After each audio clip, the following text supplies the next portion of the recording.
You definitely didn't have to throw me under the bus with the liver shot joint. Like we already conceded that. You act like I wasn't gonna listen. Hey, I'm just saying, I had to make sure because you were giving me some pushback, so I had to be like, hey, I gave you pushback from the initial. Which one? I gave you a pushback from the initial. Then you showed me examples, and then we watched the fight when it happened. Like, come on, like don't do me like that, bro. Hey, I just had because sometimes you gotta hear it from what you think, what you believe to be a legitimate source. You ain't necessarily seen me do nothing, so you might have to be like, okay, I believe this man.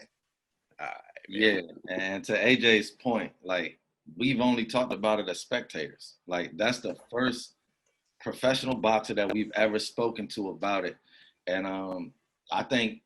He explained it perfectly because ain't nothing that an organ can do. An organ can't get stronger. It can't. And so, like AJ has been saying for years, that liver shot, that's the coup de grace, man.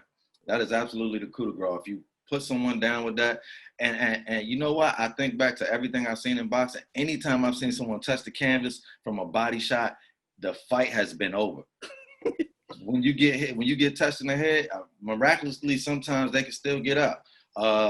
There you go. Look at, what's my boy, the Gypsy King? What's his name? Tyson Fury. Yeah, Till this day, he should have never been able to get up from. But like Jalil said, he got a world class chin. So he dumb too. Yeah, I wouldn't have got up. I wouldn't have got up. Shit, if I don't get up from one, if I don't get up at one, I ain't getting up. Yo, that's what I used to do in football. Yo, every time you get smacked, right, just get up. Immediately get up. It hurt. Yeah. But it feels way better when you when you lay there, you think about it. Absolutely. It's like, oh, Lord. And that's what we were saying. Like that body shot is like when you fall on a fumble and the ball hits you right in the stomach and you try to move and it's like, that's a fact. Your whole soul just leave. I'm back. You know what I'm saying? My paid time off is, you know what I'm saying? Vacation is over. I see we still zooming because, we still being responsible. We, you know what I'm saying? I came from out of the country, so we going to, quarantine. But I'm got my results back. I'm good. Everybody's good. Family's good. So we great. This is episode 76. You can catch us on all major podcast platforms, 3Man Weave, Instagram, Twitter, 3Man Weave _. You can email us at podcast.3.man.weave@gmail.com. I'm your most despised one. I'm gonna just go ahead and embrace. Let's might as well start embracing. I'm the despised one, the combative one. I'm Hill, but Hill is still gonna heal regardless, baby. Let's get it. Who I got with me? It's your favorite guy, Cannon. So I will not ever relinquish my title. I feel like I'm the people's guy. I'm here to bring the voice of the people, man. Well, then you also have the middle child. Stuck in between two podcast hosts at once. AJL Presidente, Cold World. Yeah, man. Oh, don't touch the floor. Look, Cannon want to drink water at the same time I drink water. I know, right? So, how was it waiting for them results? Was it like waiting for, those results when you go to the clinic? Or was it something that you was like, you know what, this ain't even really that bad. I ain't really that nervous. Just go ahead, call me. Same thing. It's just, bruh. It's just like searching WebMD. Yeah. Oh, you yeah. search WebMD, immediately you got cancer. Like I said, I took the test, got the test, and then I'm sitting there like, wait, I'm like, hold on. Stop, bro. It's like, you start feeling crazy. I'm like, come on now. I mean, we were that's your mind playing tricks on you. Did everything, and I'm like, it's got to be my anxiety, bro. Like it got to be my anxiety. So, like I said, it was definitely a relief when you get it, and it's like, okay, whew, and we can move on. What's the crazy thing? Did they do the swab up your nose? Mm-hmm. Crazy thing is, did you see a little piece of your brain come out? Nah. It wasn't as bad as they said, though. It's not. They done switched it now. They're not using the long one. They're using the short one. You had the short one here? Yeah. Yeah, I had the short one. So the funny thing about this story is I had mine done a week before he left, right? So I know I'm negative, right? But I pick Hill up from the airport. So it's like I wore the mask the whole time. I wasn't messing around. So I was definitely waiting for Hill's results to come in. Because I was gonna say, I was like, God damn. I was like, Hill need to post some results, but they came back negative. So what I was gonna say, Hill, is you should probably go to the social media and you can give tips now on how to travel abroad safely, bro, because you've done it. Oh yeah. I mean, people traveling. Yeah, but everybody ain't doing it safely. So you feel me? I about to say people traveling. I was late to the party. Yeah, that was another smart move. Making me want to book something. I think, man, go ahead, man. Like you said, like go ahead, man. Just like you say, just be responsible, and just cover up, wear your mask like you're supposed to, and just be. We was wiped, like I said, we wiped down everything, and matter of fact, I'm glad you said something. We are so behind. We behind. Mm-hmm. Now you had the layover. We flew out of Baltimore, then we had the layover in Atlanta. It's two separate American airports. You know, it was clean. Not saying they was dirty or nothing. You know, everything was clean. Mask sanitizer everywhere. You know, everything was good. Not really bashing. Fly out Cancun, they airport. They got the sanitized team on deck. Every flight that depart. So the gates. Mm-hmm. Every time they depart, they ready. They wiping down the seats. They spraying down everything. They sanitizing everything, and they did that with every flight. And they're not playing with you niggas. But they got less resources than us. That's what makes me so upset about the United States, man. We're supposed to be a premier country. Like, what are we doing with our resources? I mean, everywhere we went, they took our temperature. You still had to wear your mask, but they had the same precautions. But it just seemed like so progressive. They was so far ahead of us, and I'm sitting there like, this is bad, crazy. Right? That's crazy, bro. I'll never forget that meme that said America is a third world country with a Gucci belt on. It's pretty much feeling like it. That's a fact, man. That's a fact. But good relaxation trip, you know. Not really, can't ask for much more. I mean, it was our anniversary, so we had to do something. First year anniversary, so yeah, in this thing. Yeah, congrats, bro. What got me through that I was relaxing, but I still ain't missing no basketball. Goddamn right. I ain't missing no basketball. Bubble basketball has been a blessing. I know we didn't want it. I know we wanted solidarity. We wanted, keep the message alive, which they have still been doing. Each player has still that said they wanted, keep it going. They've been saying the same thing. They've been wearing, shirts, shoes, still relaying the message, keeping the message alive. So they have been doing that. So commend them to that. But the product of actual basketball has been good. It took some adjustment. Phenomenal. It took some adjustment to get used to. Like the scrimmage games was awful. We shouldn't be watching scrimmage games. That's our fault. When did we ever watch scrimmage games? Right. And they look like it. They did. Jalil even mentioned that when he was up here last week. He said that. It was bad. I was like, well, this bubble might not work. They smoking layups like this. Like somebody smoked the layup, bro. I can't remember. It was Lonzo Ball. Yes, Lonzo Ball. Lonzo, look, they should just stay home because he didn't want to play. He's like, look, man, I'm over here I can't get nobody into the bubble. The only thing that is helping me is I can't be around my daddy. Everything else is keeping me away from all the things that I love as a professional athlete. I don't want to be here. Lonzo, let's go. Can we go home? That's a fact. He was hyped when they hear, Zion can only play 15 minutes a game? I'm only going to play 15 minutes a game. Well, if that's the case, then B.I. was ready to kill this man, bro, because B.I. was ready for the bubble. B.I. been ready. B.I. been wanting to hoop. B.I. was fighting, ready to fight out there. Look, B.I. one of them players. It was like, when we step on the court, we hooping. I don't care if it's a scrimmage. I don't care if it's spades. We here to win. He gonna whoop Lonzo ass before this is all over. I guarantee you that. He gonna get traded. Yeah, but she ain't got to worry about it. She didn't get the coach fired, so we can see how that's gonna go. Yeah, that's a fact. But man, I mean, your sons though. Look, man. Yeah. Look, man. I'm not gonna sit here and brag and say I seen this coming. But all I have said previously is like we got some good pieces. When we hired Monty Williams, I was like, that is a great hire because he's a players coach. He listened to his players, and people really like him. Now we just gotta get it all together.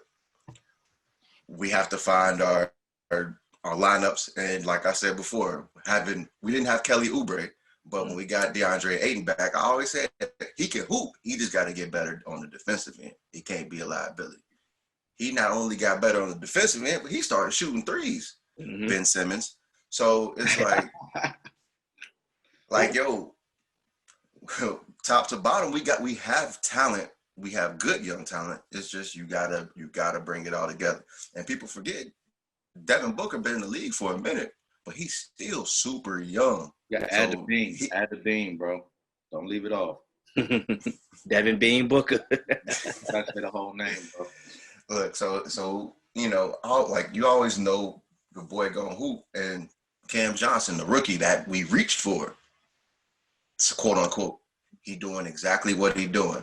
It's like I saw like one of the Suns reporters. He broke it down perfectly. He said Cam Johnson is who he thought Devin Booker would be coming into the league, just a spot up 3-point shooter, and that's not a knock on him, but that's even a better praise of Devin to show that he's got an all around game. Yeah, like, that boy can cook, like everywhere. And I think the underrated player that we got that's really gonna hold a lot of things together is Mikal Bridges. I like Mikal Bridges, and now that he's more comfortable offensively, that boy is a defensive stopper. Like he be shut. I like him anyway. So yeah. So I think that, you know, after this bubble and going into next year, I think that Devin Booker need to lead the Suns stuff. I think that could start to slow down because I think now you starting to see that, okay, we are doing something. They making it seem like the Suns is like just one of the worst franchises in NBA history. The Suns ain't that. The Suns is a top 5 winning organization of all time in the NBA. They got one of the best winning percentages in all of the NBA history. So it ain't like they just been some, you know, terrible ass franchise. I mean, but I don't hear some of these other players, you know, when they go to other places, they got to lead. Nah, come on. And like y'all said, don't forget the bean. So Devin Booker, if that's his dog, you think he gonna kind of, you know, try and join the super team, or he gonna stick with it like the bean did? I mean, Kobe tried to get up out of there a couple times. Oh, he did. But everybody forget to mention that, though. Everybody forget to mention that. It was bad when he tried to leave, though. He ultimately stayed, though, and so it's like, ain't nothing, bro. That's human. And so it's like, ain't nothing wrong to second guess, especially if they're not gonna do what you need. And what kept Kobe staying every time? They went out and got what he needed, and that's all he really wanted them to do. Yeah, he put pressure on them. But what you were saying, I'm gonna sit here and brag because I don't know what episode it was, but I said when we NBA preseason, I said the Suns were going to be a problem. Now, granted, it had to take the bubble to happen for them to be a problem, but you know, it is what it is. Life is life. You know, none of us can predict it. They look like a team. Shout out to Monty, man, because he got these boys rolling. Mikal Bridges, like you said, AJ, he's glued. He's glued. DeAndre showing up like I knew he would. I knew he could play defense. You can't be that big and can't play defense. You ever seen him need cancer play basketball? But those dudes have no effort and no heart. One thing I knew about DeAndre is that he had both of those. So effort and heart is really all you need for defense. And let me talk to y'all about the book, right? You said we thought he was going to be a spot-up 3-point shooter. I saw the book in high school live, AAU circuit. He used to play for the Alabama Challenge. And he was just like this on the circuit. They used to call him Kobe back then. It just, when he went to college, you know, he got in Cal's offense. Yeah, they want you to be a part of the team and play the team way, so he really couldn't do those things. But I knew once he got unleashed that he was going to be the book, Devin Bean Booker, man. So it's like, I'm 100% sold. And then y'all draft picks are showing up. I personally want to leave the Suns because I feel like the Suns is they on the rise. And a lot of the super teams, they kind of got older players. You feel what I'm saying? Kawhi's older. LeBron is older. That's 2 super teams already. Like then you got Milwaukee and them. They are young, but I think that Phoenix and Milwaukee might be the future. Come on, hold on. Let me read. I seen it. I seen it. I'm not talking immediate future. I'm talking 2 or 3 years. So don't get too. I understand. I just want you to come back. Come on now. Bring it down a little bit. Now let's think about it though. Me personally, I've been telling AJ personally. I'm like, he need to get up out of there. He need to leave. Should have been left. Put the pressure on the front office to do something. Mm-hmm. Now they do have pieces. Now you actually can look at your team like, you know what? I can pass it to him. Like this is an NBA play. Like AJ said in one of the episodes, he like, we actually have NBA players now. Like I said that when we went out and got Sarge and stuff coming into the season. I was like, remember you said NBA that. Players. Yeah. So, but this is the thing. Don't get complacent.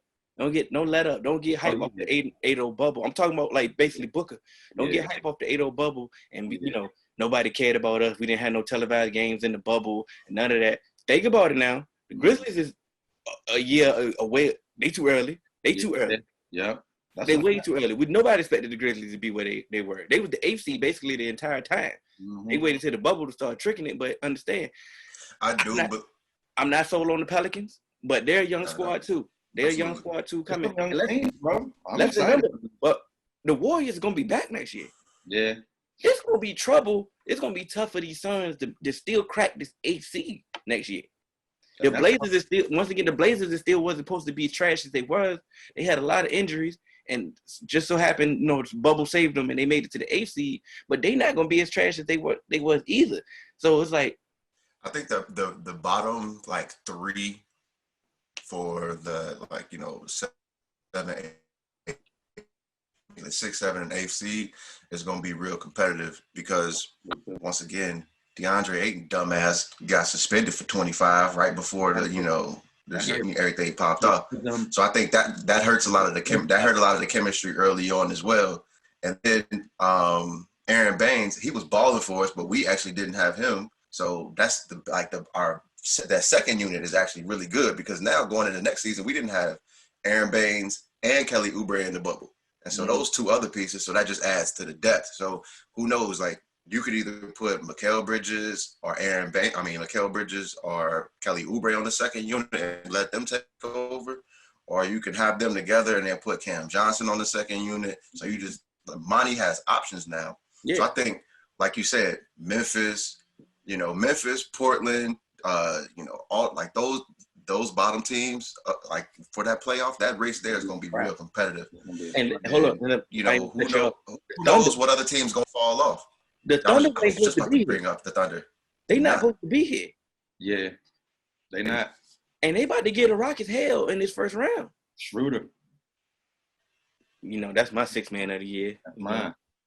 You know what I'm saying? Everybody probably gonna have Lou Will because that's what that's what ESPN said. But you know why I can't give it to Lou Will? Because bro, Montreal is so close to they both kind of come in next. You feel me? Yeah. And Montreal is making this major. I mean, he's been hurt recently, but we looking at the whole season. We talking about the whole season, right? Boy was making an impact coming off the bench, a serious one. So it's like, can I say Lou Will when you it's close? And we know for a fact Schroeder is the 6th man on the Thunder. He leads the NBA in bench points, and the Thunder not supposed to be there. What else? And he plays somewhat good. He's a pest on defense. So it's like, I'm not saying he's a great defender, but he's gonna get on your nerves on that court. Like you said, a pest. Like you said, I understood what you meant. Like you said, he's annoying. Like he's annoying, bro. To be a solid defender in the NBA, it takes absolutely no skill. You just gotta try. You just gotta want to. That's literally all it is. Like if you are considered a bad defensive player in the NBA, it's because you don't want to. That's pretty much. That's all it is. Like you said, that's it. Like you said, because I remember for that point right then and there, I know everybody like to pile on Steph. They like, yo, Steph is a liability on defense. He tried. He do be trying. Because Steph will get in passing lane. Steph will be getting you. He'll get you some steals. Yeah, he'll pluck you. He'll pluck you. Don't throw it to the big man when Steph is around. He's getting that, bro. it's cookie. But you know, sometimes, like you said, sometimes he just. It's just hard for Steph when he go heads up against somebody like Russ or somebody, especially like because Russ a little bit bigger than stronger than him, so it's tough for him to guard people like that. I mean, but like I said, we ain't never said Steph don't get it back. Yeah. And then I tell you what, Steph may give up a layup, but he gonna get that. He gonna get them points back. Yeah, that's a fact. So that's some defense right there. Look, Steph, like my defense is my offense. Yeah, that's a fact, man. So as we talking about bubbles, I'm gonna jump the ship here a little bit. Uh-oh. So the NFL bubble player got cut for sneaking a nice little tenderoni in his hotel room. Yeah, that was not a nice little tenderoni at all. Did you see the picture? That was not a nice tenderoni at all. Not at all. Shorty was hit. We are not going to subject women to ridicule. She has a personality as well. She could probably be a great proud lady. I'm proud of you. But my thing is, my whole thing, you're not worth it if I gotta sneak you in my hotel. Why can't I come to where you at? You don't got no place for us to go? Because I think if you're gone out of that NFL bubble, the team's bubble for a certain amount of time, I think you violate too. So it's like, we don't know the NFL bubble rules. That's what's gonna take me to my next point. And like, why don't we know this? Because it's not official bubble. It's not. It's individual team. They basically they took half of Cannon's plan, and they were like, "Oh, he said this. All right, cool, we out." And that's it. They telling y'all to bubble yourself. How's that gonna work, bro? And you see what they doing, sneaking tenderoni myself. But before we get to, you are undrafted free agent. Yeah, I'm following all rules. I'm not leaving my room. It's no preseason. Every rep is basically mental. Every rep is vital to your making the team. Yeah. I ain't doing nothing to jeopardize that. Nothing. Bro, you know what I'm saying? I know as an undrafted free agent, I might not even text you back. Like, I'm in this playbook. I'm trying to I'm in my room doing my back pedal steps. I'm covering the lamps. I'm doing it all. You know what I'm saying? I'm like, look, ain't no leaving. Like, bro, the season starting 28 days. But it's no preseason. And why you want to put it at jeopardy? So but that's what I'm saying, Hill. The season starting 28 days. Go ahead, Cannon. The positive tests are going to put the whole thing at jeopardy, right? So it's like you being selfish. And it's like America's mentality. You talked about how they're doing it and doing things in Mexico, but it's like in America, everybody goes for self, right? He's like, I got to bring my tenderoni. Like, bro, you can't sacrifice the tenderoni. Like, come on, dog. Like, if we start getting positive tests, we're not going to get paid. So just don't bring people into whatever little bubble thing, whatever your team's decided on. Bro, don't violate that right now. You know what's happening when people are violating the CDC rules and not wearing masks and going out. They're going to school in Georgia, and you see what's happening. Bro, they're getting sick. And we talk about this man being an undrafted free agent. Speaking of this COVID stuff, this might be the best time for you to make the team because someone ahead of you might get COVID. Yeah.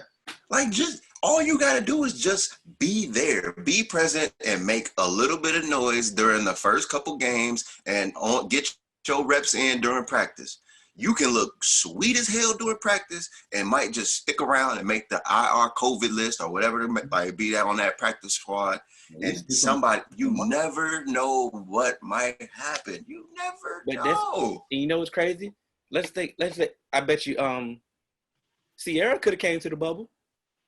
Mm-hmm. Jamal Adams could have brought Bernice to the bubble. And they wouldn't anybody to the bubble. But you, undrafted free agent, somebody we had to call say, hey, you want to come in?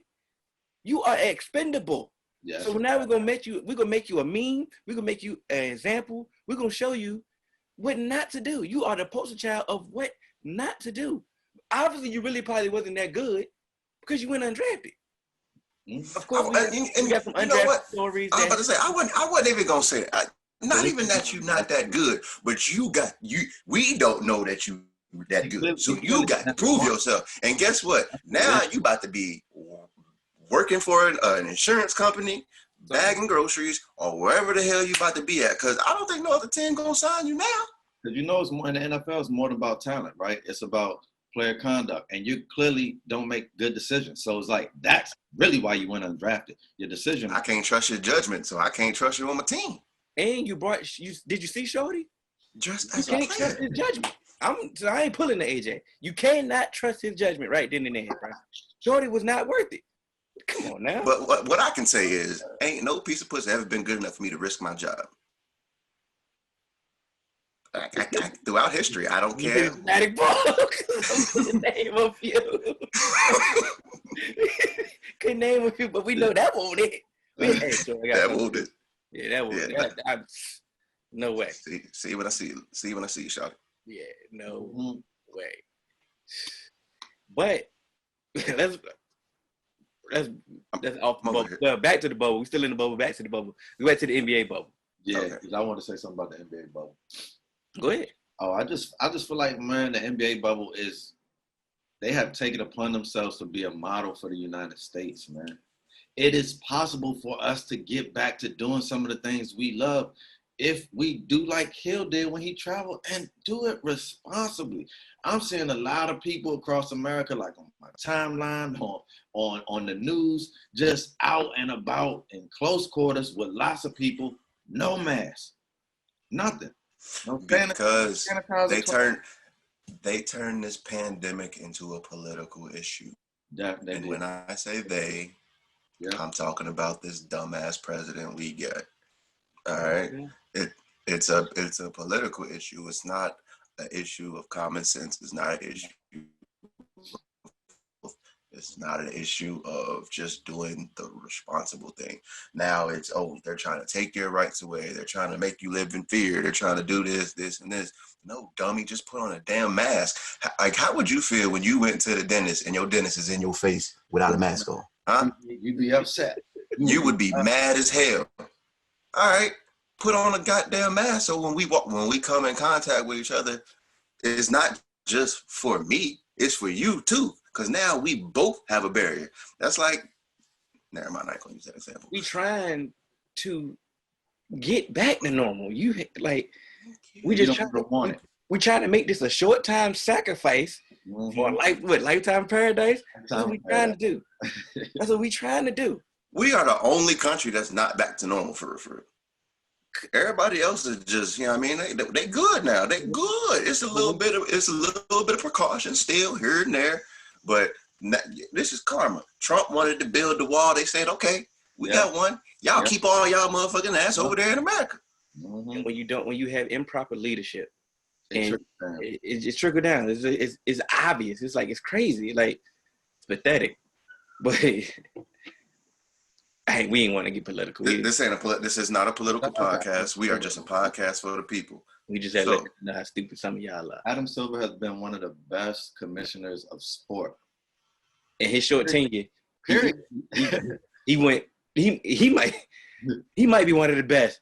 He might be better than Stern. He might be.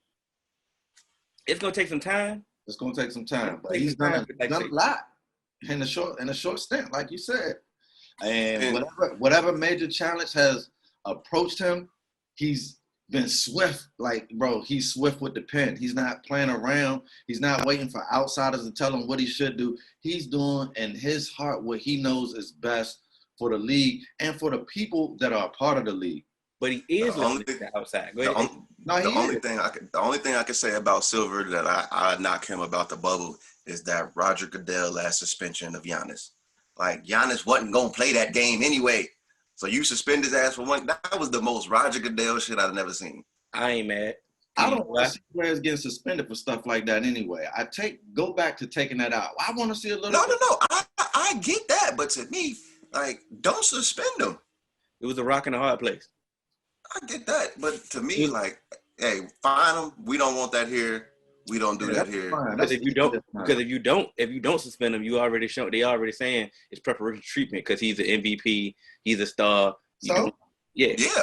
But you're not gonna come out and say that. You know you're not gonna come out and say that. You can't get the same thing that the MVP gets. We just talked about this undrafted free agent trying to do what Russell or Jamal Adams gonna do. You can't do it. If you're not an MVP, don't walk around and headbutt people. If you're an MVP, guess what? You might can get away with that. But as a fan, I want to see players lose the somewhat control sometimes. It's good TV to me.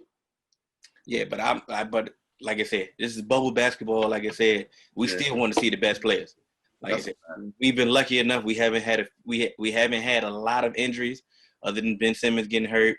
You know, CJ McCullough hurt his back. He's still been playing. But we talking about blowing something. We talking about blowing up like the Suns. Can we blow up the Sixers? Get Ben Simmons out of there. Blow up the Sixers. I hate that. Now they need to trust the process, bro. Trust the process. That's their thing, right? Trust it. I hate not that process. I hate that narrative around them that they can't fit together or they can't work together. No, y'all don't know how to build a team around them. That's the issue. Like you say, you have great talent. Ben, of course, he can't shoot. He don't shoot, but he's still a beast. He's still good. Great defender, passer. He can score. He can do all that. He just can't shoot. He's great. Embiid, you got to get him in shape. Got to keep him healthy. I'm not blowing this up to be the same exact team. No, I'm going to find a way to bring some players in that fit with them perfectly. That's what I'm going to do. I'm not about to blow. I hate this blowing up. You can't keep finding great players. Like they always want to blow something up. Like, nah. We just need a coach that's going to not allow Ben Simmons to be a nut. just play the 4. That's all I want you to do, bro. I just want you to be a 4, bro. That's it. Give me some boards, play some defense, and get your shot off. Like, it don't have to be a jump shot, bro. Just get a bucket. And I know you can do that, but it's like he is infatuated and just wants to become a shooter. And I get it. Do that on your own. He doesn't want to become a shooter. You don't want to become a shooter? Because you know why? Shooters shoot. I shoot my shot. Yeah, that's a fact. Not anymore. Yeah. But, yeah, like, shooters gonna shoot. And you don't need to see no sports psychiatrist. You don't need to do none of that. They ain't guarding you close anyway because they know they're not picking you up from half court. They're not giving you the Dame treatment. They gonna let you. If you behind the arc, they gonna give that to you until you start making it. So it ain't, no, just shoot. Rondo couldn't shoot, but he'd be like, all right, fuck it. Let that thing fly. I've seen Joakim Noah hit the shot clock before because he had a wide open shot. Yep. Just shoot it. Speaking of Dame, it's funny to us every time. It's like we've been early to the parties. Like, we've been showing Dame love. Like, we not surprised at Dame. I'm surprised that everybody how it's responding of Dame. Like, skip that stuff, man. Like, bro, it's a lot of Dame hate out there, and I don't understand why. Like, one, we didn't see basketball for a long time. When we finally do get to see basketball, we see Dame giving us an elite level, which he really looks to me like COVID hurt him, bro. Like, what you were supposed to do in COVID was realize things that we took for granted. And he realized that he might have took playing basketball in the NBA for granted. And so it looks like he made a promise to himself, if given the opportunity to get back, I'm going blood.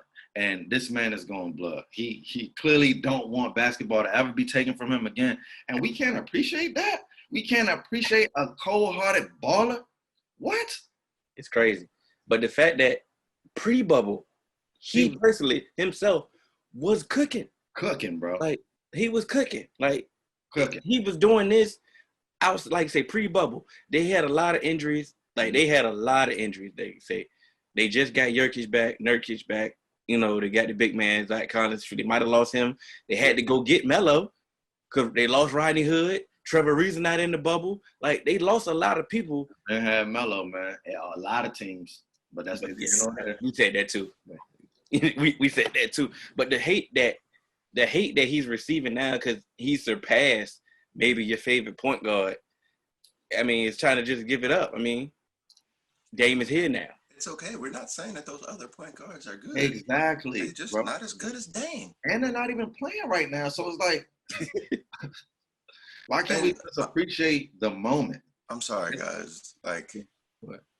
For everyone that's saying Dame hasn't won anything, neither has your favorite point guard on his own. I'm sorry.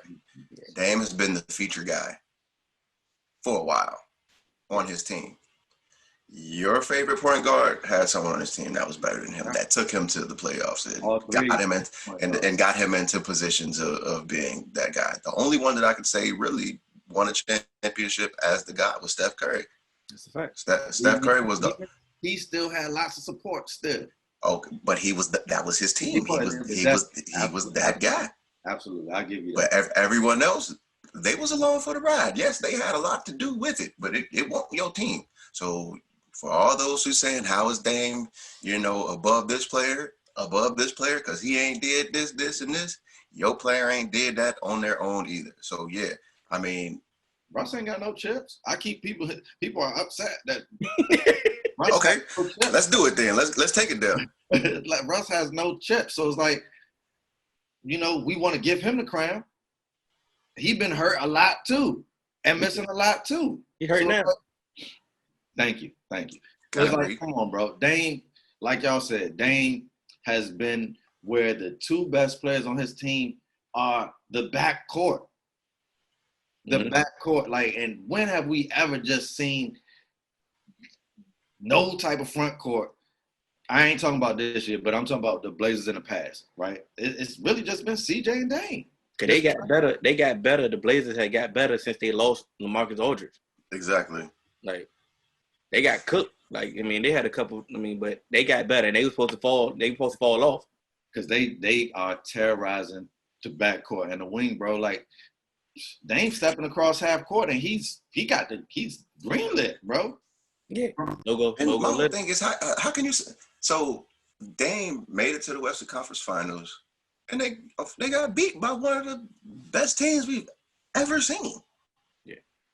So I don't understand how you could say he hasn't done nothing when he was the reason that they were there. You know what I think? Dame is outspoken, man, and he is not just Dame. But see, that's the thing. Dame's not outspoken. Dame just respond. He responds. I don't understand how all these players think that Dame is the one when he showed you, okay, I'm not just going to talk to you on Twitter. When I get on this court, I am busting your ass every single time. And y'all know how I feel about Russell Westbrook. Russell Westbrook is super he to me, he got that KG syndrome to me. It's just like you all like attitude and this aggression and stuff like that. And I just really feel like that's a front. You selling wolf tickets. Because then once somebody start busting your ass, you don't know how to react.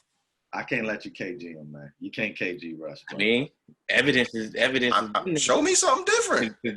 Dame cooking every time. I understand that, but that's just getting beat. But KG he threw bricks and hit his hand. Like Russell don't do that. You feel me? Okay. Nah, he may not throw bricks and hold his hand, but that one time Dame was guarding him and he fell and he was like this. That's the lasting image in my head. That just mean hey, what are you doing? My whole thing about was like I say, we always embrace debate. But I embrace debate. If you're knowledgeable, we get it. Like I say, I have Dame. I have Dame ranked up there. Like I said, he's behind Steph now. He's behind Steph. He's number 2 in my opinion. I'm sorry, that's my opinion. Like I said, if you want to, like I said, we have Russell Westbrook. You want to, because he's still, triple doubles is still. That ain't nothing to sneeze at. You know what I'm saying? And I'm not saying, like I said, we praise Russ on here. Like I said, it's a meme still on the page. You go check it. Hey, we need to praise him a little bit more because we never seen this triple double thing as multiple times as we've seen. So we showed him love.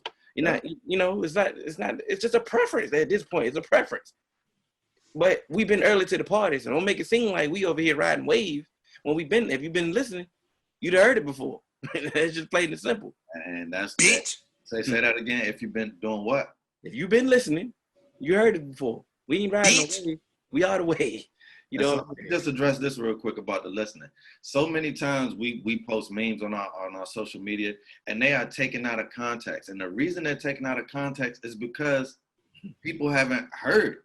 They haven't heard the context of it. So it's like, if you are supporting our social media platform, you should just try to listen to the podcast every now and then, and maybe then you wouldn't just jump out there with uneducated thoughts about these memes. You would know exactly where we're coming from, and that's all I'm saying. When I want to post about somebody else, when I go into another sports group or whatever, and they do their memes or they do their quotes, I have to go back and get the background knowledge first before I just jump out there, or I will look stupid.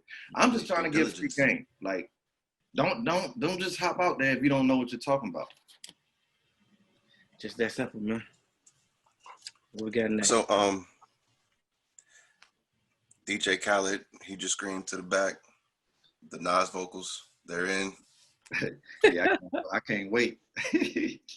So, are we anticipating this Nas album now that he has Hit Boy as his producer, and that age-old adage, quote unquote, that Nas picked terrible beats can maybe get laid to rest? Or is this something that we anticipating? I mean, that's a fact. I hope so. Hit Boy can't miss. Hit Boy, he can miss.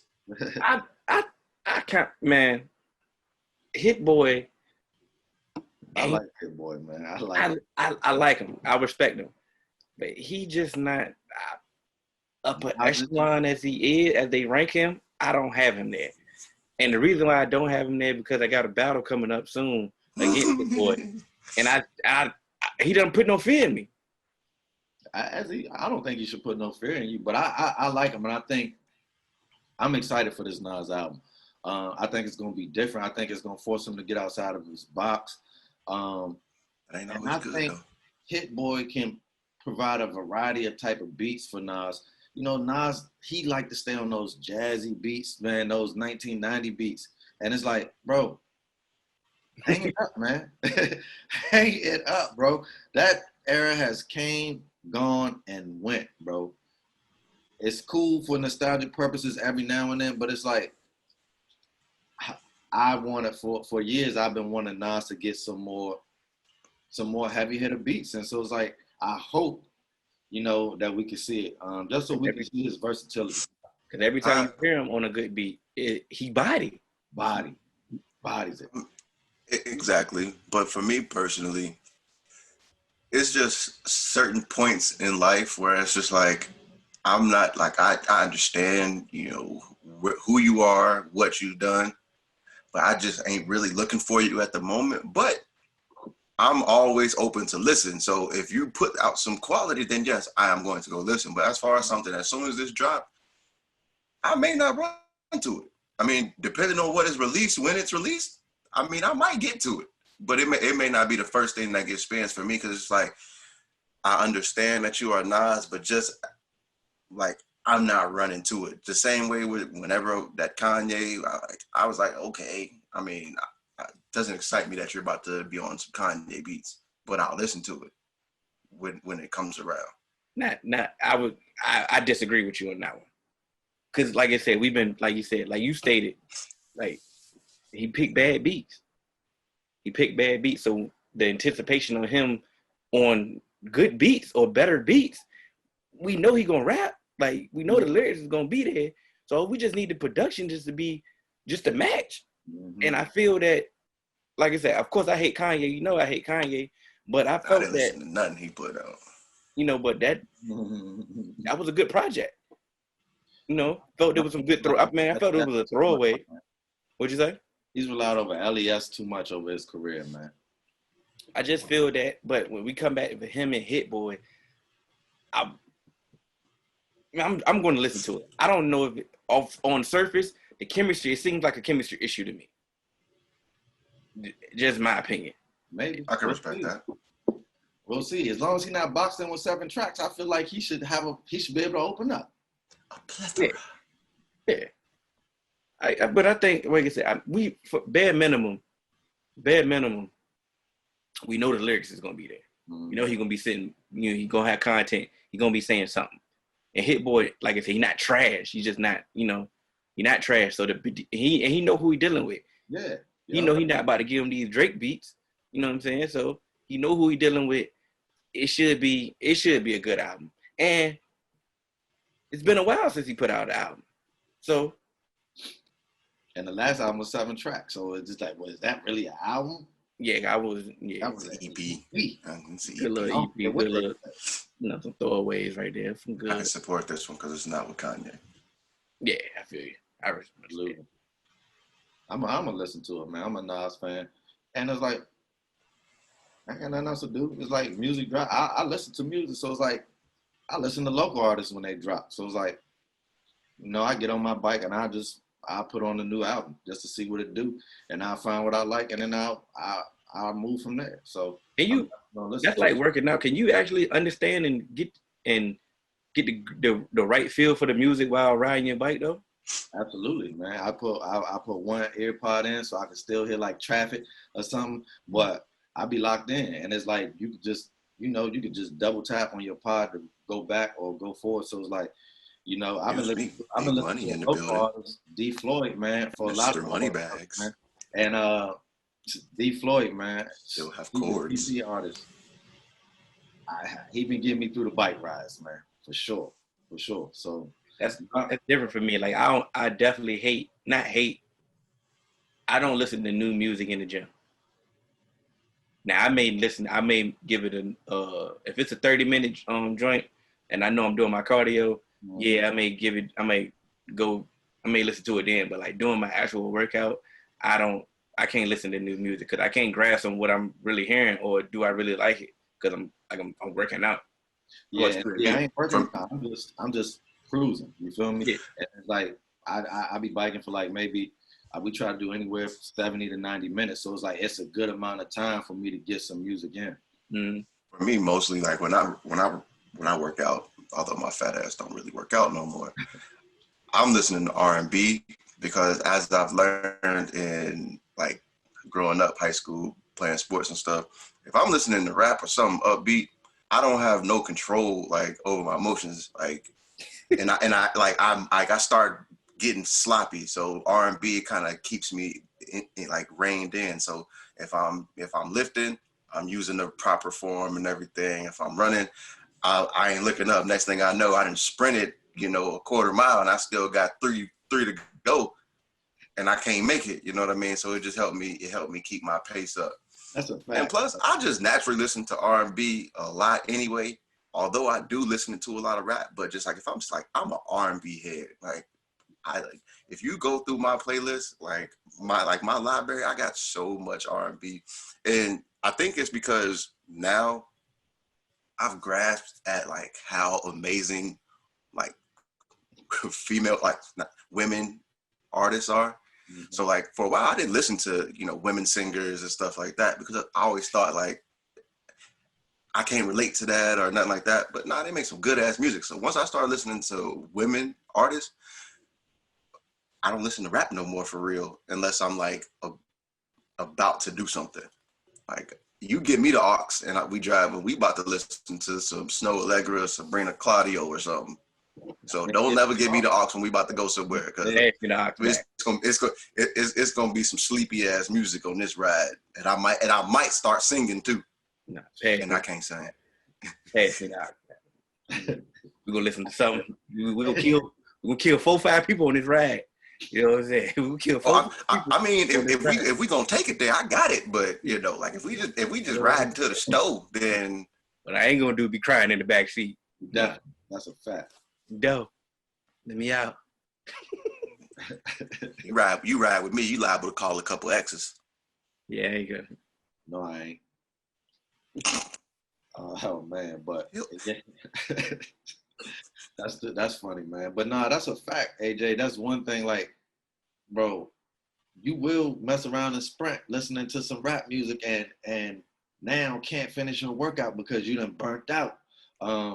That is true. I do notice sometimes if one of my jump around tracks come on, I notice I can see it on my little watch, on my little data tracker that my miles per hour go up, my pedals per minute go up, everything. So it's just like, okay, I gotta learn how to just chill, you know. But that just comes with practice. So like anything, practice make perfect.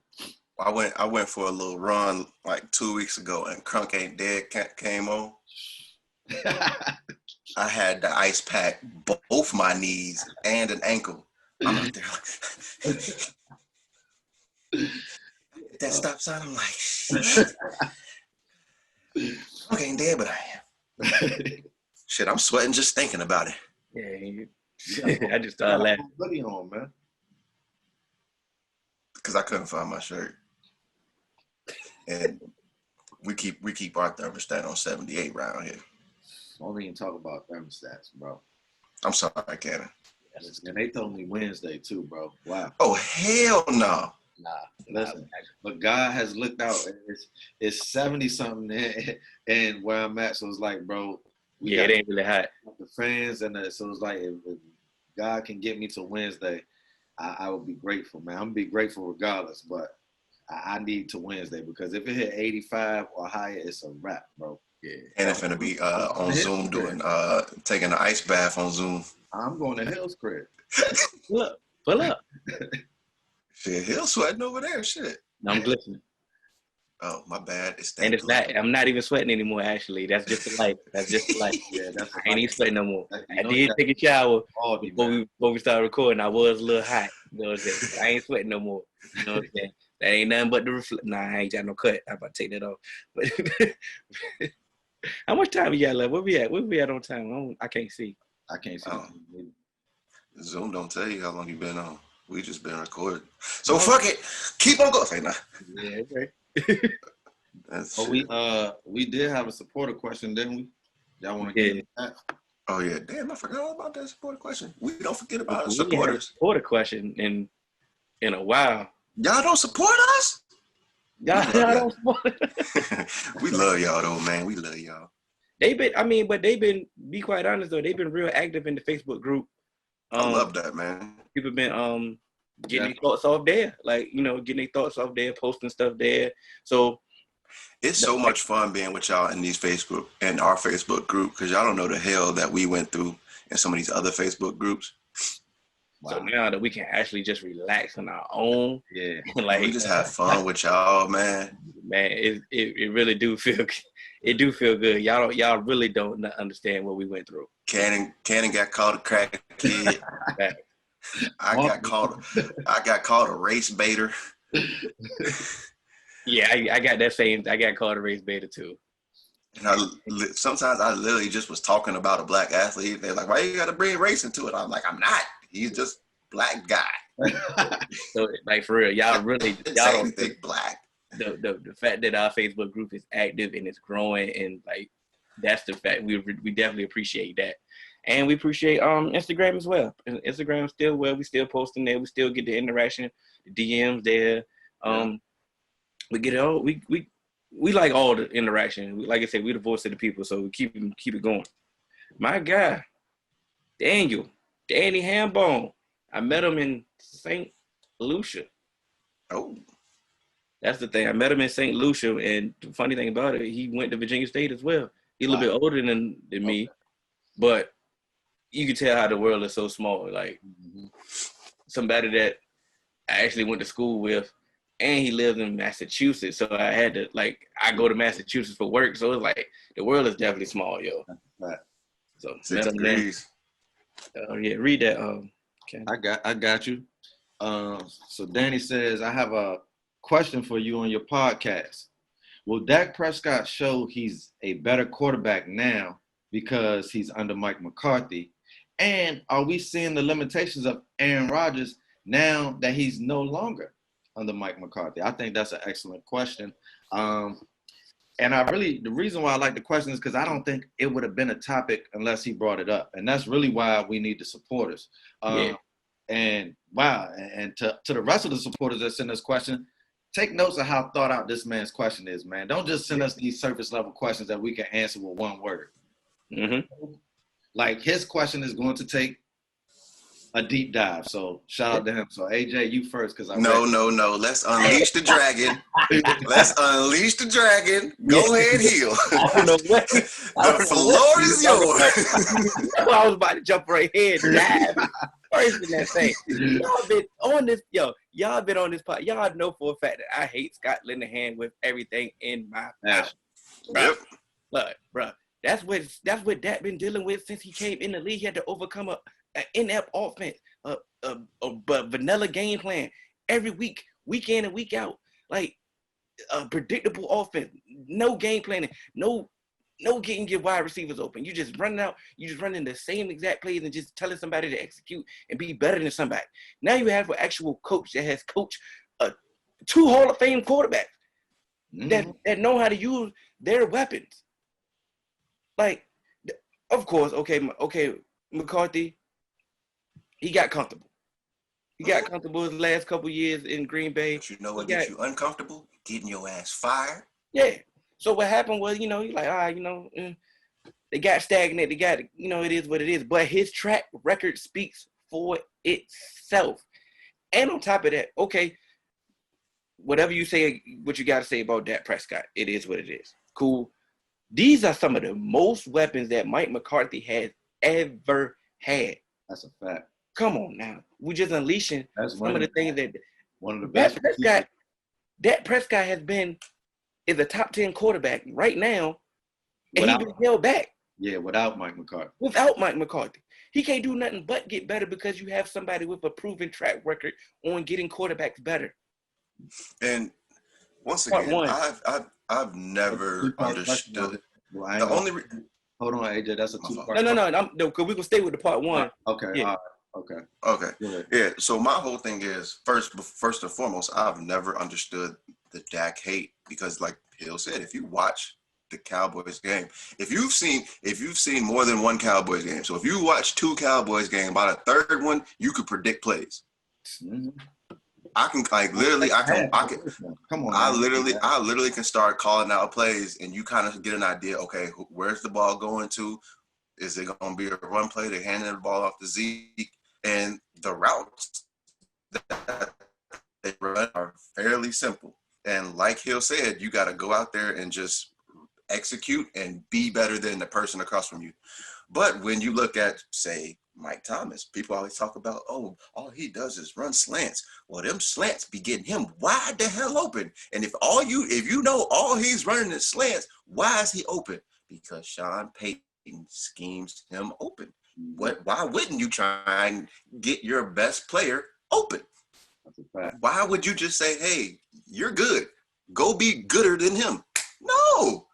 Like, I'm going to let you be good with space. I'm going to let you be good and not have to worry about nobody around you. I'm going to be good and not have you try and beat this press with a safety shading over top.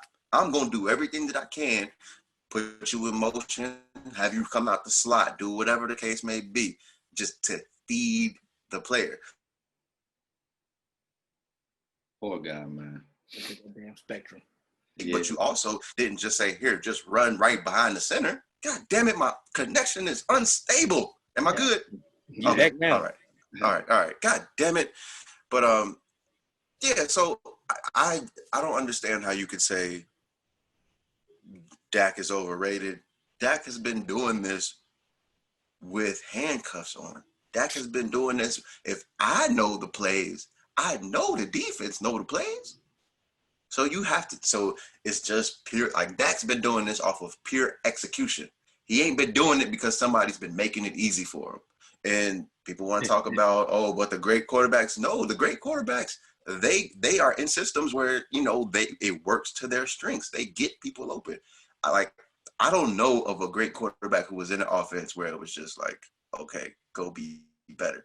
Because even Tom Brady, that offense wasn't just go be better than everybody else, because guess what? It was a whole bunch of routes that's just going to get you open. You're not just trying to beat someone. It's route concepts, route combinations, and stuff like that to get everyone open. And it's quick stuff also. So it's quick because now I'm sending you a motion and then doing a quick whip route or a quick drag route across the middle and stuff that is going to put the defense in a trail position, not just where they gonna be in your hip pocket. And so that's why Brady was always able to get these balls off quick. And then next thing you know, they got somebody running down the seam wide open because everybody's looking in front of them. It's the concept. It's not just here, run this 10-yard hitch. What do you think about it, Cannon? Well, I'm on record of already saying that I never understood the Dak hate. Number one,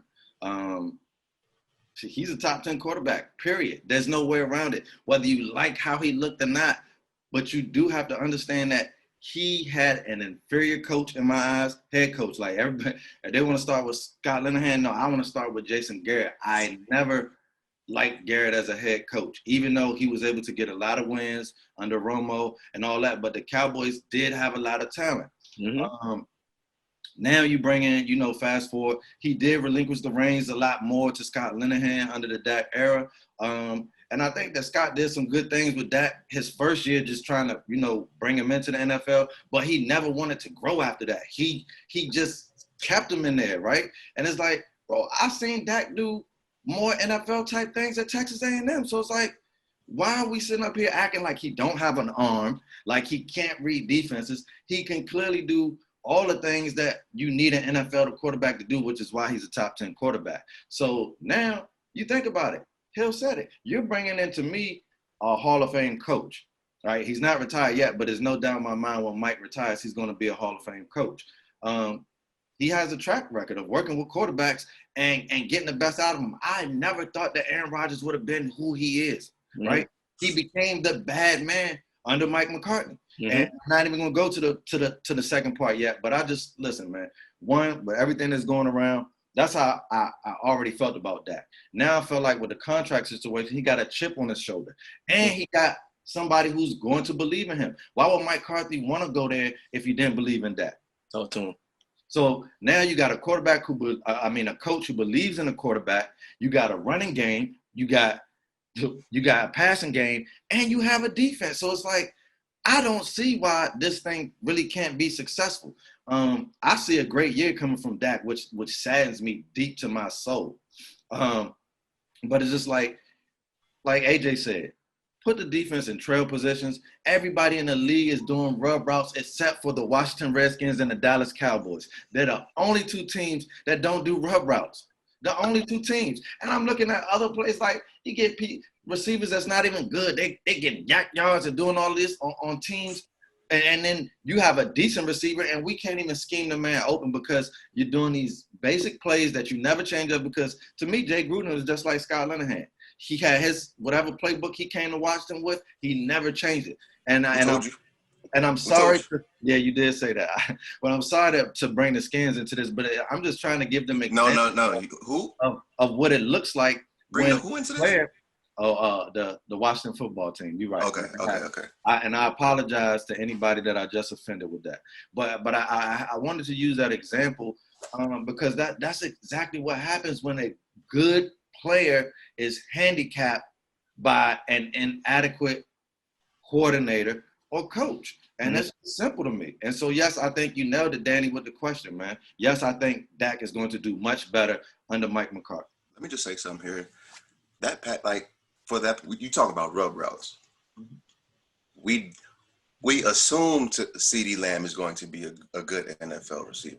So can you imagine how dangerous that could be as far as an offensive scheme, putting Gallup and Cooper on one side together and then have CeeDee on the other? Doing a rub. But this is the thing. We would have never got that with Jason Garrett. Ever. Or Scott Linehan, because with Mike McCarthy, his receivers have all been interchangeable. All of them. They've all been able to run all three wide receiver spots. They ain't just been he a X. Yeah. He ain't just an X. He ain't just a Y. They interchange it, so that means you cannot game plan for one specific wide receiver. Mm-hmm. When you come with Jason Garrett and Scott Linehan off it, you are X. Dez was the X. That's it. We ain't moving you nowhere else.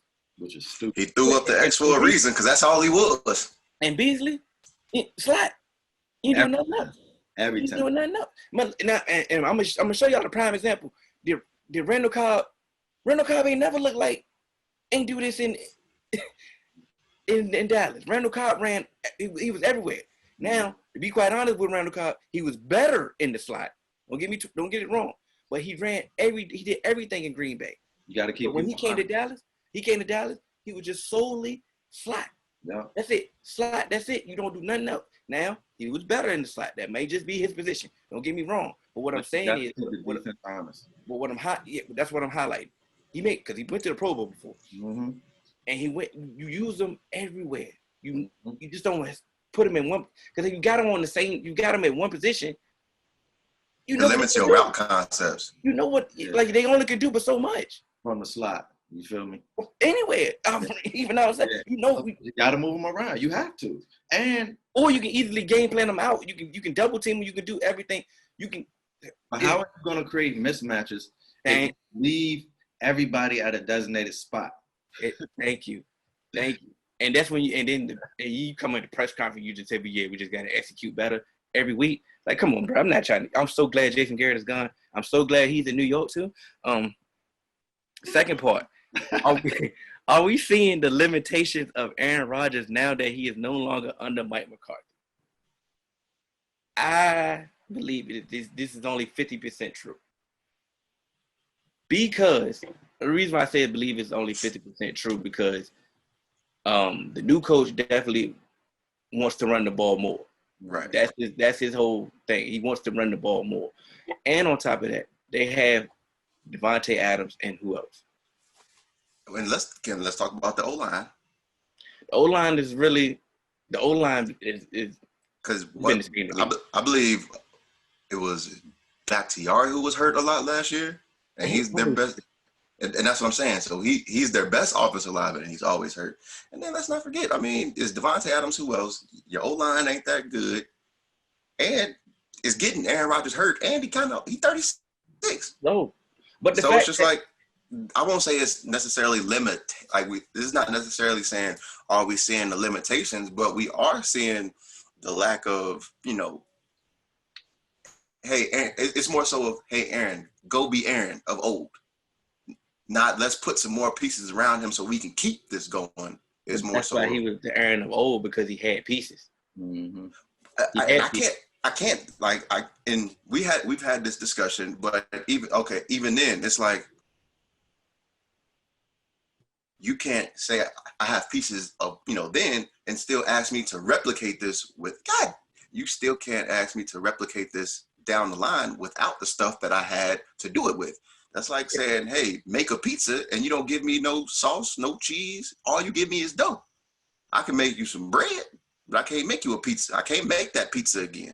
That's what it shows now. Like I said, what it shows now, that what I've been trying to explain to everybody else. And we're off Dak Prescott, but everybody wants to blame Dak, be like, oh, he got so many weapons.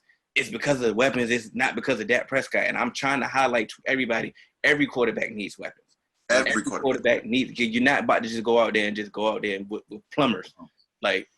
and everyone wants to talk about, the prime example. A lot of people will say not every quarterbacks need weapons. I mean, they bring up Tom Brady.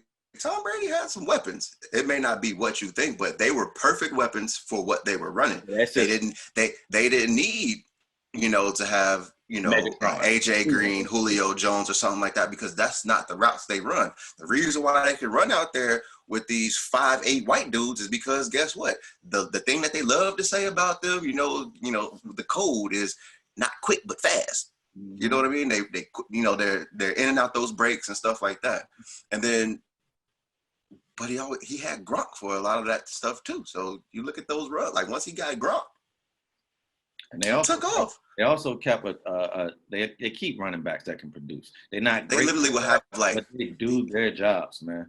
And my answer. I don't get fantasy football advice on this podcast because I'm in fantasy football with y'all. But the one fantasy football advice I will give y'all is never draft a New England Patriot running back. Because they get tandem.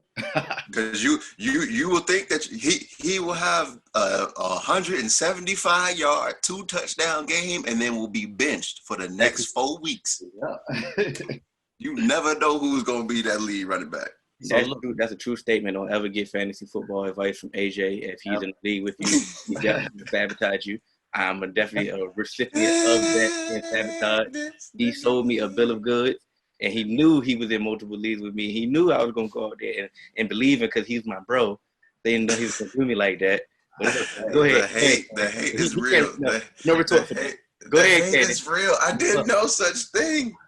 My answer to Danny about the Aaron Rodgers thing is I'm gonna say no, man, because this is one. Aaron Rodgers and Mike McCarthy were together for so many years, so I feel like you can take Mike McCarthy out and Aaron Rodgers can still, mantra or give you some of that stuff that was instilled in him over these years, right?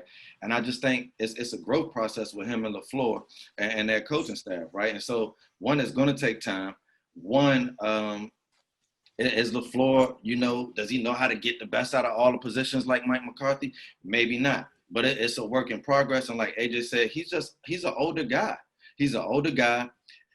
There's a lot of tape on him now. And so it's like people can actually game plan for the things that he likes to do best. And so when everything breaks down, of course, he's going to go and try to be Aaron Rodgers, the guy that could just squeeze a ball into any window.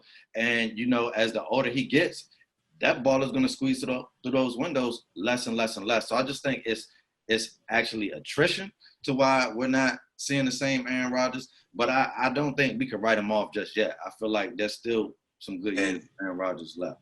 To go back to that point of him being age, remember when Aaron Rodgers was in his prime, he had legs too. He could move. Mm-hmm. That's a fact. Aaron Rodgers could move. He could scoop. He had 2 calf injuries over the last couple years, and that's prohibiting him from moving the way that he wants to, and that's a big part of his game, was extending plays. Well, my thing is the limitation is just Cowboys, showing he's human. He's human. He's human. Oh, absolutely. You got, like you said, he's had weapons throughout his entire career. Like, we're not about to sit here. I know they like to say, "Oh, he didn't have weapons." That's bullshit. Let's get that out of the way. He's had weapons his entire tenure in Green Bay.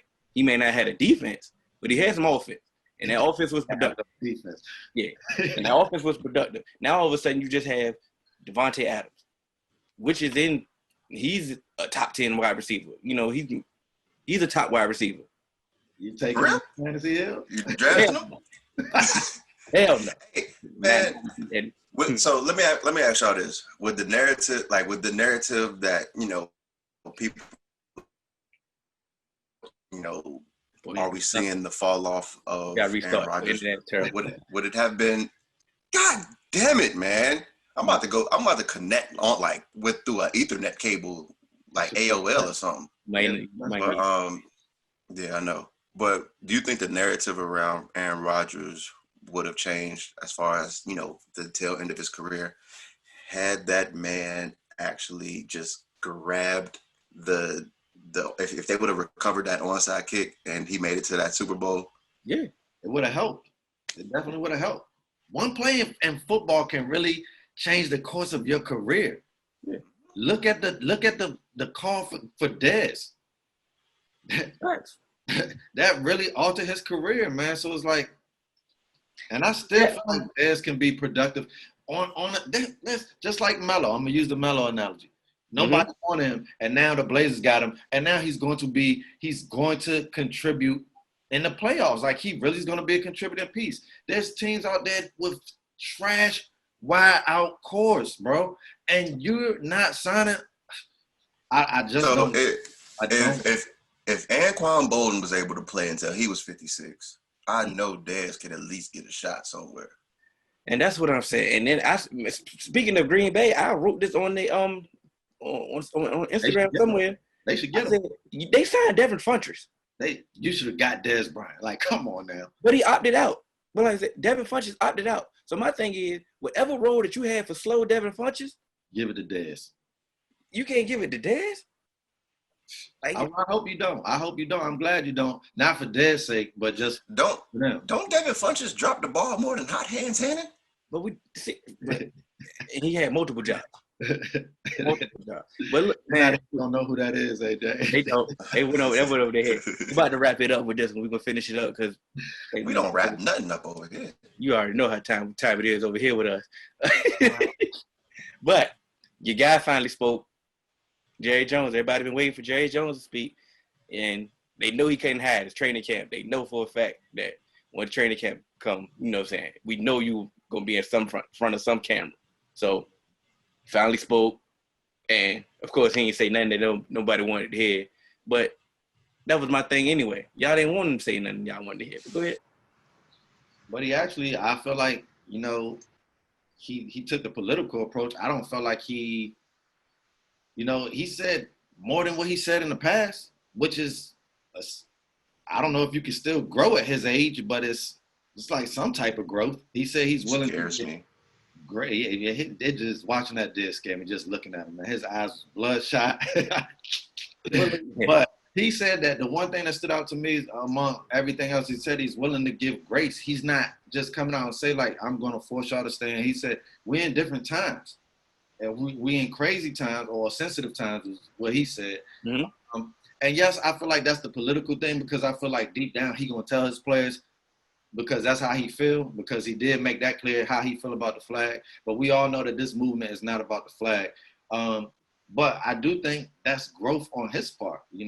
I'm not trying to big up and say that he's for the movement or anything, but it's like, what did we expect from him? I'm not going to bash him, you know what I'm saying, because I know Jerry Jones, but I felt like he's done some type of learning in this time. And willing to listen to at least other people. Just like how he said, I can't speak for Dak. Normally, I felt like a couple years ago, he would have tried to. He said, Dak will get on here later and speak for you about that. I can't speak for him. And so, I just see growth. I'm not on the Jerry Jones train or anything, but what I'm not going to do is just bash him just because I don't like him. And that's what some of y'all need to learn how to do. Throw your biases out. Throw your biases out, man. You feel me? And answer a question objectively, not subjective. Go ahead, AJ. Thank you, Cannon. Yes, and I agree with you, Cannon. And that's why I believe we had this conversation here. It's just like, yeah, I don't care what Jerry Jones has to say, because I know what he's gonna say. And so if he says anything otherwise, I know it's not how he truly feels. He's literally trying to just smooth shit over so everybody could come and sing Kumbaya and he can come make his money. I don't care. Like, bro, I've always been a part of, like, say what you mean. Don't come out here lying to me. Let me know how you really feel. I'm not about to, and see, this is why I'm not about to criticize someone because they oppose me. Because if I criticize you, people don't want that criticism. They just gonna come out here and tell you what they think you want to hear. Nah, I want to hear what you got to say. And we can either have a conversation after that. You may not like what I have to say and retort, but we gonna talk. And that's how we gonna really get somewhere. Nobody is ever gonna get anywhere trying to sugarcoat stuff, man. Like, if we gonna do this, we gonna have to have some real conversation. And he dead now. The Texans owner, Bob McNair. Yeah. Tell me how you really feel, like, bro. I know. And so for me now, it's just like, you see how Jerry was trying to, like, step on eggshells and stuff like that, because he's saying, we're gonna handle it with grace and this and that. It leaves so much gray area and so much unsaid, because he's trying to appease everyone and just continue things continue it. Mm-hmm. Like, I never understood why so many people wanted to hear from Jerry Jones, because we know, just like all these other owners, we know. Like, they like, the only reason why people wanted to hear from Jerry Jones is because he's always been heard from. Mm-hmm. But because he's always been heard from, we know what he was gonna say. No, that's not why they wanted to hear from him. They wanted him because they wanted him to say something stupid. Yeah, they definitely did. They wanted him to say something stupid, and they wanted to ridicule him, because once again, they hate the Cowboys. They didn't care about what he had to say. He could have came out. He could have came out and said, next thing you know, I'm about to be like Bernie Sanders. Yeah. But then I'd have been like, okay, somebody help, because he's sick. You know what I'm saying? But like, it didn't matter what he said. It didn't matter what he was going to say. It didn't matter none of that, because you didn't want to hear it. Y'all done said it plenty of times. Y'all done said this on the thing plenty of times, man. Just like you said, show growth. Because he also said in that same interview, he said, hey, listen, some of y'all other fans are going to have to understand that this is different now. Yeah, he said who he's talking to. He was talking to his folks. He was talking to his folks. He said, now, hey, they may protest now. They may protest. Yeah, and y'all going to have to be receptive to this time. Yeah. But he basically been about his bottom line the entire time. He never sugarcoated none of it. He bought this money. Yeah. He been about this money. He was about this money back then. When everybody else didn't know what was going on and they tried to manipulate the narrative about making about the military, he was, hey, I'm about this money. And that's why he came out firm and like, listen, y'all ain't about to protest out here. We America's team. We the only one that's nicknamed America's team. Everybody gave me flack. Oh, you trying to defend Jerry Jones? You want to do that? I'm like, I'm not defending Jerry Jones. I understand what he's doing. Yeah. It's about his money. That's why he went hard about saying, he like, listen. Money, baby. Money, baby. Money, baby. What happened? Nothing. What you gotta say? Nah, I was just singing some K-Camp. Why would you sing K-Camp? He's trash. Yeah, anyway, he's terrible. Yeah. All right. I'm on the way. Out of all the artists, out of all the artists, you can sing some K-Camp. Because he has a song called Money Baby, doofus. He bought his money. You know what I'm saying? America's team. Like I said, we the only team that's nicknamed America's team. So that's why he jumped on like, listen, we don't understand this narrative going on, but what we gonna do is represent America. Whatever it is, what it is. This is money. Like I said, I wasn't pandering, wasn't defending him. It is what it is. Well, what I always do when it comes to Cowboys topic, I always throw everybody else under the bus. And I'm gonna continue because I want to make it equal out here. This is not the first incident that happened in Minnesota, right? Where was they at for Orlando Castillo? Where was they at? They ain't say a word, right? Sleep. But now all of a sudden they had everything ready for George Floyd, though, right? What happened in Baltimore with Freddie Gray? They put Ray Lewis on the front line to stop us from protesting. Yeah. God, but look, first thing they do, they drop a statement though, right? Colin Kaepernick was on the 49ers. They ain't say a word. Now all of a sudden they got Black Lives Matter flags out there now. Yeah. What was y'all at then? And they asked him to be quiet. Not only did they not say a word, they asked him to stop talking about this. But now all of a sudden now they Black Lives Matter out. Bob McNair, he's deceased now. He said you can't let the inmates run the asylum. You can't. That's what he said. Same thing with Philly. Like I said, it's been plenty owners that said something stupid, but they weren't on the front line to hear from them. But you know what? But now say you want to hear from Jerry Jones. How is him to say the same thing that they saying? But how is me doing a silent protest running the asylum? See now you want to have a whole because this is about to be a 2-hour pod, goddamn. Because in trouble now. Inmates do hunger strikes and protests all the time, and they not running the prison when they doing it. They're just trying to get better food, better. They're just trying to get better. So it's like, come on, like I don't understand why these people just expect us to just take dirt and just keep taking it and not stand up for ourselves, when if the tables were turned, they would do the same thing. And I know Bob McNair is deceased, but bro, that was effing stupid. Yeah, I almost let it fly. It was stupid, man. It was ignorant, man. Okay, so my whole thing is, so you can't silent protest. You can't do no sit-ins. Nope. You can't loot. You can't ride. You can't march in the streets. The hell we supposed to do then? Just take it is what I'm trying to. That's what it was. That sounds like rape to me. You know what I'm saying? But like, man, back to like, it's crazy. Like, my whole thing was, and everybody that said something about they want to hear from Jerry, right? So everybody definitely been hitting me up. Oh, where Jerry at? Where Jerry at? Where Jerry? I said, what y'all want him to say? You want him to act like he Black Lives Matter movement? No. That would be. I asked her, what do y'all want him to say? And they can't never answer that because they really don't care what he has to say. Because, like I said, if he'd have turned around, next thing you know, Jerry acting like he Bernie Sanders now, they wouldn't have believed it. They wouldn't have believed nothing. And they would have came at you for him front. Feel what I'm saying? It was like, they coming at you regardless. So I understand him. I completely understand your position, man. So I'm sitting there like, what y'all want? What y'all want him to say? And if you can't answer that question, it's nothing for me to talk about. Then on top of it, and Uncle Shay, you my guy, I rock with you and everything. He went so far and said, Jerry should have just went on Zoom and said something. For what? Just to make people happy? Just to make y'all happy? And then they're not going to be happy. And Jerry said. And Jerry said, that's why he said, people been writing me letters and all that. He said, listen, I'm not just going to go on there because y'all asked me, because even when I tell you, you're still not going to accept it. So it's like, it is what it is. And that's why I said I saw some growth in this, because old Jerry Jones would have just came on there. But I felt like we are in sensitive times that he at least was conscious of that. So I got to give, I got to acknowledge. That was then. This is now. Yeah. What's the difference from him saying this than them other owners that I just named? Not one. Difference? Not one. Any owner, like all them teams, then put out statements and all that stuff, and I believed none of it. None of that. We ain't believe none of that. So why do I need somebody to put something out just so they can, just because you said it? It don't mean nothing if it's a lie. Man, that's just crazy. I mean, that been burning me up since, because I've been waiting for Jerry to say something, to be quite honest. I'm like, please hurry up and say something, because they're getting on my damn nerve. But he said what he had to say. You can take it for what you want. You ain't care anyway. It is what it is. But Lakers in 6, you can catch us on all major podcast platforms. 3-Man Weave. Suns getting the 7th seed next year. What? Yeah, I can see it. Yeah, what? I just wanted to say something because you said Lakers in 6. It's possible.